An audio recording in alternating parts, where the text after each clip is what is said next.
Mkhwebane was on the stand for the first day, her counsel immediately protested that they have been given too little time to respond to the 18 witnesses who have been testifying for months.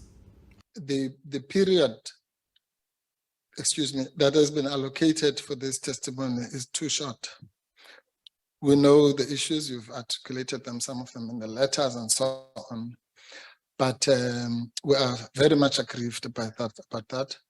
Proceedings then went ahead, with Mkhwebane getting moral support from her husband and two sisters in the background. First up, she laid out her overview of how she would approach her testimony. Citing various high-profile reports from her office, she also addressed the issue of her suspension, arguing that Ramaphosa was retaliating because she was investigating the Phala matter. Mkhwebane was suspended a day before she won a High Court interim interdict preventing her suspension, but this is being appealed in the Constitutional Court and awaiting a judgment. It was as if the president was not even respecting the courts, preempting the courts after being informed that the judgment is going to be issued the following day. And she also took aim at the rules for the removal of a head of a Chapter 9 institution, charging that they were created for her and were a rushed cut and paste job.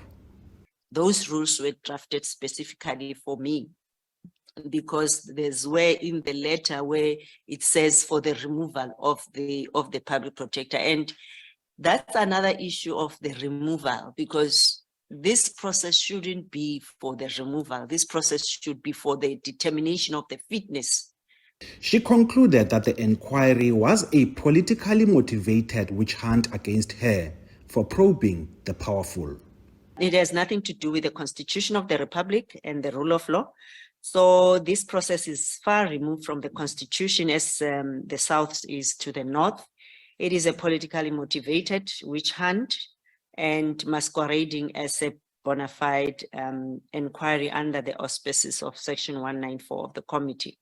So it is a racially motivated, because I would say that born out of fear of change, which might actually benefit the poorest and the most marginalized members of the public, who are in the main blacks, and at the expense of those who benefit the most from the economic status. That I will say it boldly. And she went on even deeper, accusing the council of the advancement of the South African Constitution. She says the plot is also driven by the DA, assisted by the ANC.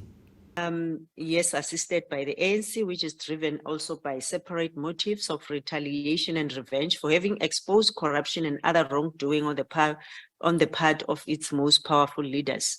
I would say that this investigation against the president, which we'll deal with in details, and the evidence which I honestly, we honestly received and dealt with and tested it against the existing laws and not any ulterior motive. The issue of the Phala, because that led to my suspension. The inquiry continues, and Mkhwebane is due to finish her testimony at the end of this month. Ulelani Philip, SABC News.